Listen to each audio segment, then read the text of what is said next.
Chegamos à conclusão do nosso estudo do livro No Rumo do Mundo de Regeneração, de Valdo Franco, pelo espírito de Manuel Filomeno de Miranda. Capítulo 20, Palavras Finais.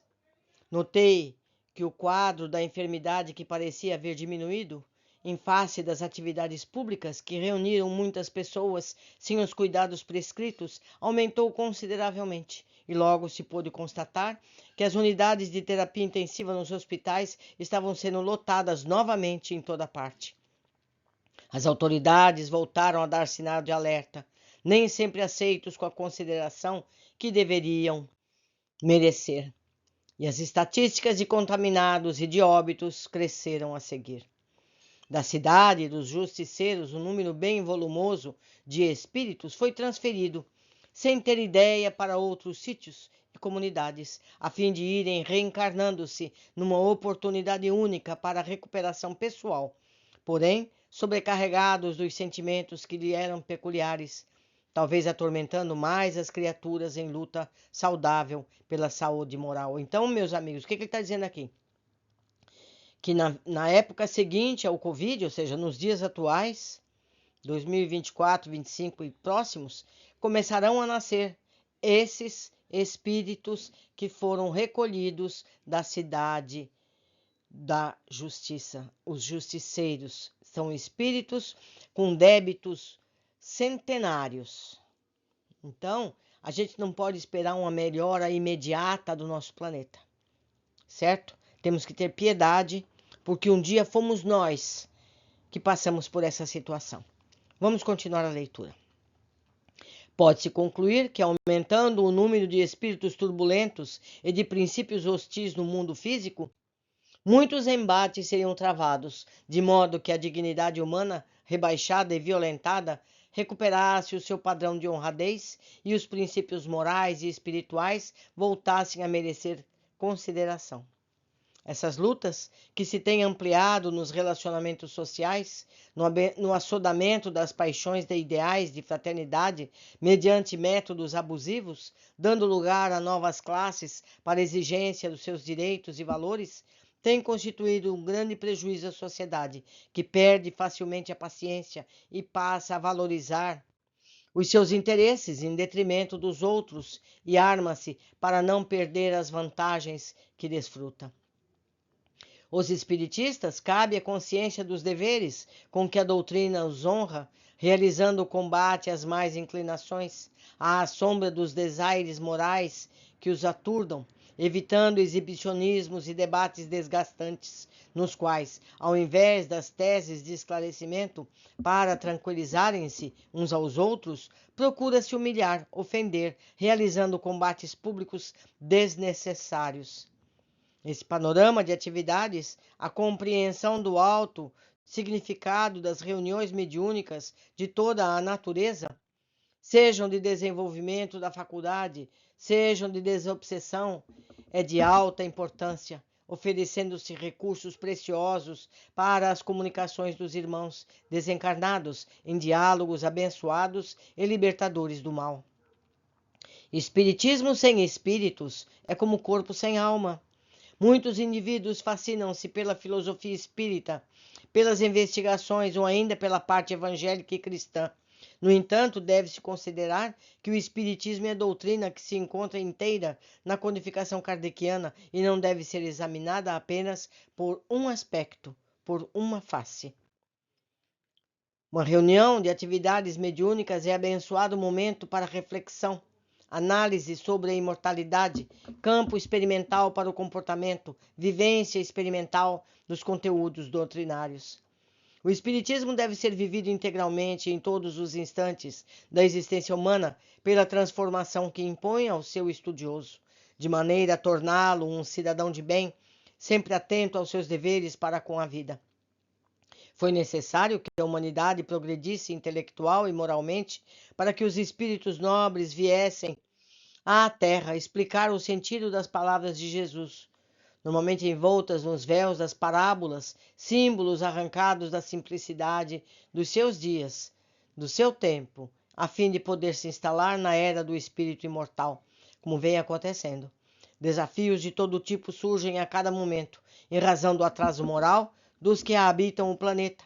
Eis porque este é o momento da grande transição que facultará melhores recursos para que o sofrimento ceda lugar à alegria de viver. O intercâmbio consciente entre encarnados e desencarnados em cada dia se fará mais facilmente em razão da mediunidade em expansão na cultura terrestre, sem as anteriores pressões de patologias ou das ingênuas interferências demoníacas. Com o crescimento das dores e aflições morais, o ser humano não disporá de outra senão a busca do entendimento dessas e da maneira eficaz de libertar-se. Jamais as dificuldades constituirão impedimento à propagação da verdade, porque estarão também no campo de atividades espíritos voluntários, que abraçarão a doutrina inspirados no amor ao próximo, amparados pelas elucidações doutrinárias libertadoras. Indispensável, portanto, que os adeptos fiéis ao Espiritismo não se permitam a perda de tempo útil com frivolidades ou disputas egóicas muito comuns nos comportamentos, especialmente quando se formam grupos das mais variadas naturezas. Na programação para o futuro, a estada do nosso grupo mais ligado à pandemia, conforme já o dissemos, vincular-nos-á a cada dia a batalha sem quartel da conscientização. É lamentável que os disparates ainda encontrem aceitação de pessoas portadoras de responsabilidades morais, de que de repente alteram a conduta, deixando os temas relevantes e significativos por disputas sem sentido, exceto prejudicar as realizações que edificam a humanidade. É natural que haja sempre indivíduos inadaptáveis a um modo de viver saudável, num clima de esforço para manter a paz, estimular o avanço pelas trilhas do serviço edificante. Sucede que são principiantes nos árduos processos do crescimento para Deus.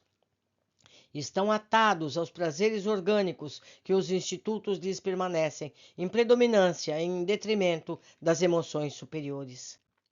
Antevemos aflições demoradas aos que agora estão em corpo carnal, enquanto predominarem as ambições terrestres do poder, do ter, através das decepções contínuas.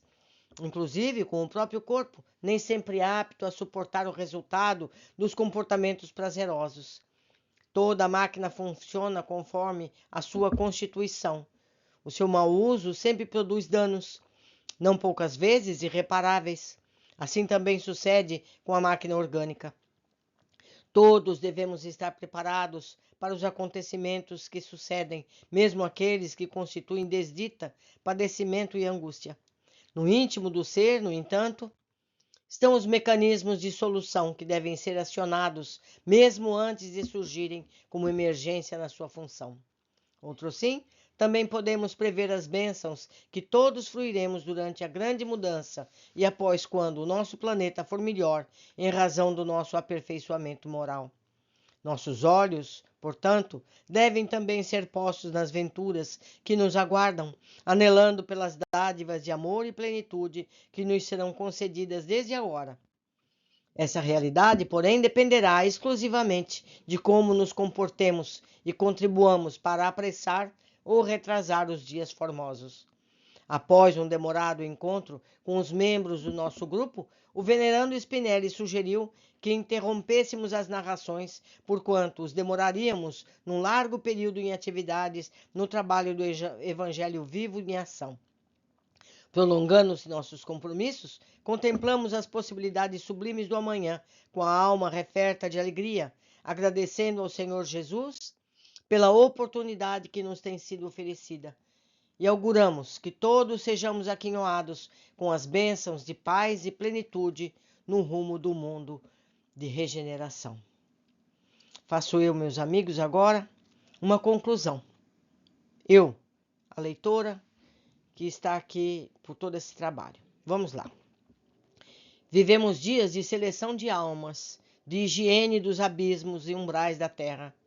Os que aceitarem a reforma dos seus sentimentos podem mais uma vez conquistar uma oportunidade de encarne na terra, onde poderão redimirem-se de seus erros ou persistirem nas faltas do passado. Por isso vivemos atualmente um turbilhão de situações conflituosas na sociedade. Maldade sem limites, ações fraternas em grande número, contrastando as situações em toda a terra. Os que se recusam deliberadamente são imediatamente transferidos para outros planetas, ainda em estado primitivo, onde poderão experimentar novas oportunidades evolutivas, longe daqueles que pretendiam prejudicar com suas vinganças nascidas em dias seculares do passado. Teremos ainda outras oportunidades para testarmos nossa capacidade de paz e fraternidade, de resiliência e superação em nossas faltas do passado. Hoje, mais do que nunca, nos convém seguir os conselhos de Jesus. Amarmos a Deus sobre todas as coisas e ao próximo como a nós mesmos. Essa é toda a lei e os profetas, ele nos disse. No dia em que todos agirmos desse modo, estaremos no paraíso prometido. Não mais assassinatos, roubos, fraudes, por não querermos nos prejudiquem. Não prejudicaremos também. Concluímos nosso estudo, aguardando que todos nos sigam nos próximos livros. Ficamos por aqui e até breve. Abraços.